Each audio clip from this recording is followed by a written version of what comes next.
gentleman. He's unafraid to challenge people in uncomfortable situations. He's gotten elected in a Democrat city time after time after time.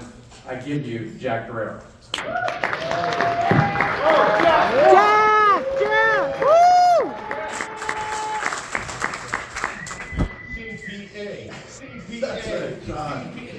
Great to see everybody here. Good evening, ladies and gentlemen. It's an absolute delight to be back in Orange County. All good roads lead to Orange County.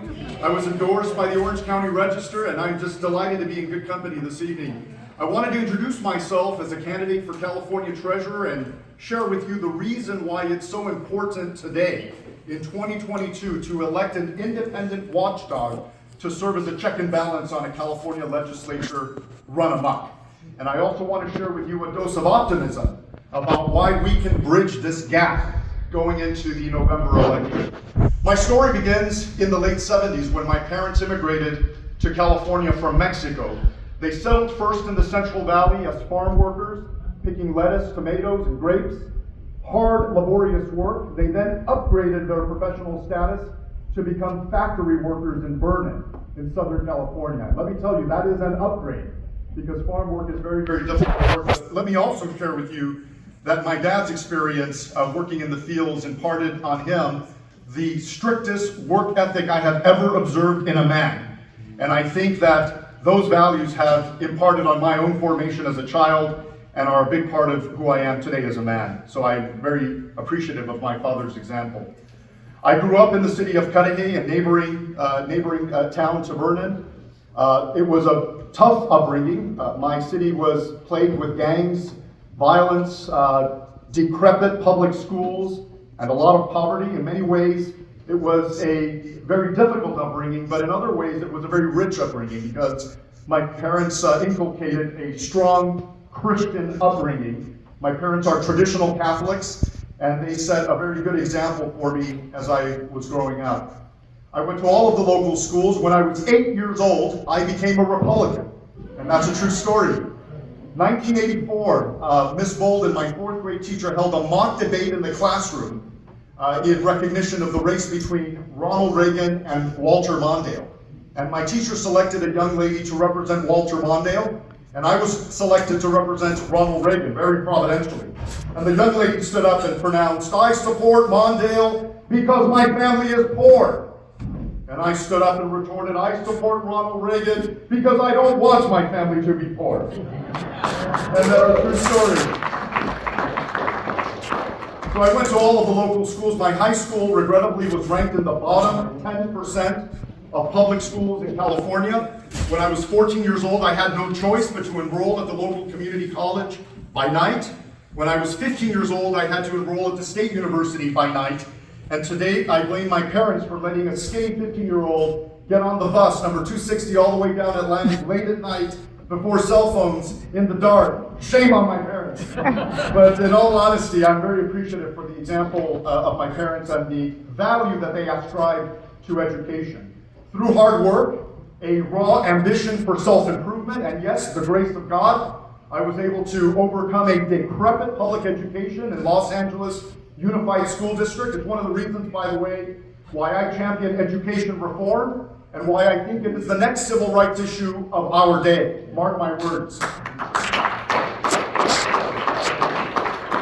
I went on to graduate from Harvard and Stanford University with degrees in economics, and I embarked on a 20-plus year career in finance and economics at the highest levels of corporate organizations, companies like the American Express Company, Ernst & Young, KPMG, Credit Suisse Group, where I worked in Zurich, in Switzerland for 2 years, and learned to speak Schweizerdeutsch. Maybe I can interact in German with some of you afterwards. But it was a wonderful experience. Now, concurrent with my professional development, I also had a foray into politics. In 2013, I relocated to Los Angeles from New York City, and I thought very naively that I would pass through the family home for a couple of months before I figured out what cool hip part of the West Side I would move to, Marina del Rey or Santa Monica, before carrying on with my private life. However, there was a political scandal in my city within 2 months of relocation, not too dissimilar from the case of my neighboring city of Bell. And everybody's heard of the case of Bell, right? 10 years ago, this town featured a very corrupt city manager who was paying himself $1.5 million a year in a town where the average income is $30,000. New meaning to the term public servant. But think about that disgusting violation of the public trust. My own city had a very similar episode of corruption. The dollar signs were a little bit smaller, but the conduct no less egregious. And when that scandal happened, I resolved at that time that I would support a good candidate to step forward for city council and help that candidate before I moved on with my private life. And so I looked, and I looked, and before long, when nobody halfway decent was stepping forward, I had to look myself in the mirror and determine whether this was the moment for me to step forward and become a candidate and a representative of the people. And after careful consideration and a lot of prayer, I decided to run for city council. I was elected, and I was appointed mayor unanimously by my colleagues on the city council. And let me tell you, it was like playing SimCity in real life. We fired the city manager, the city finance director, the community services director, and we rebuilt the city from scratch. I'm very proud of that. One of the first things I did was call upon the California State Controller to come to my city to initiate a forensic examination of my city's accounts. That was important because I was about to unleash the greatest government reform measures in my city's history, and I needed independent corroboration to justify my actions. When I wrote a 10-page letter, summary of findings to John Chung, he ignored my request. And so I went to the Los Angeles Times with my summary of findings. They wrote an article, one of the few examples of a favorable article about a Republican elected official in Los Angeles County. And let me tell you, shortly thereafter, the controller came knocking on the door and delivered the forensic examination that I was requesting, and that was important. The other thing I did that I'm very proud of was take on the public schools. And I talked earlier about how exceptionally personal education reform is to me. There was a failure factory public school in my city that was cheating the kids and failing the parents. 80% of the students were failing to read or write at basic grade level, and those standards are already low to begin with. They could not perform basic arithmetic. And so I decided to take those schools on. The political class in the area told me, Jack, you are not a school board member. Stay away from the schools. Hands off, they said. But even though it was not within my formal jurisdiction, it was certainly within my moral obligation to get involved.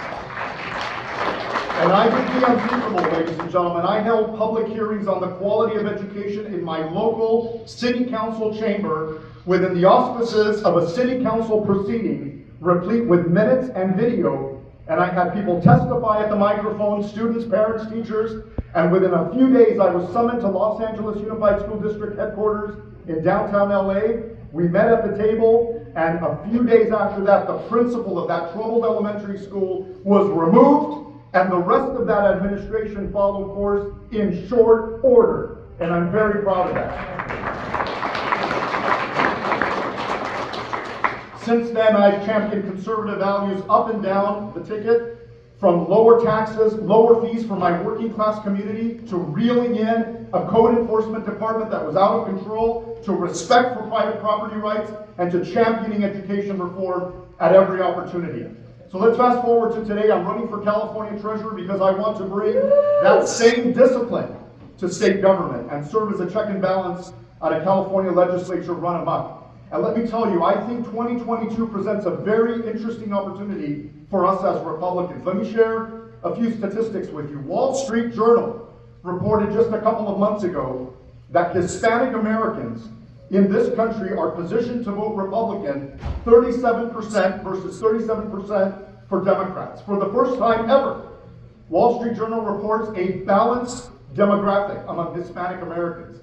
Just last week, I read that that mix has now evolved to 45% and 43%.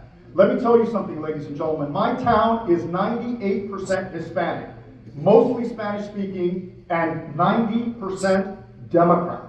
I win elections in my city year after year because I speak to issues that resonate with ordinary people. And I believe that 2022 is a special opportunity for Republicans to resonate with issues across the board. And it transcends economy and inflation, by the way, which happen to be the #1 issue for working people in this state. It goes to public safety and the neglect of public safety. It goes to the decrepit public education system that requires immediate remediation. It goes to the woke agenda that is out of control. Again, my town is 90% Democrat. I know all of my neighbors, and not a single one of them, not one, ever signed on to transgender education for 5 years. Not one. So ladies and gentlemen, there's room to be optimistic going into 2022, and I'm going to close with a short story, and I hope I don't get emotional because it really is important to me. There is a lady in my town. She is 85 years old, no formal education, Spanish speaking only, reminds me of my grandmother. She didn't go to Harvard, she doesn't read Adam Smith or Edmund Burke, she is just a simple woman. When the scandal plagued my city in 2013, and the news was all over the media, and my constituents lost all hope in government, in local government, this woman came to me and said, "Jack, I know I can trust you." That's what she said to me. Te tengo confianza, amigo, is what she said to me. And I want to tell you, ladies and gentlemen, I am fighting for Californians up and down the state in this election cycle, but I am thinking about people like that woman. And I want to tell you today, I shall never violate that trust. God bless you all, and God bless the United States of America.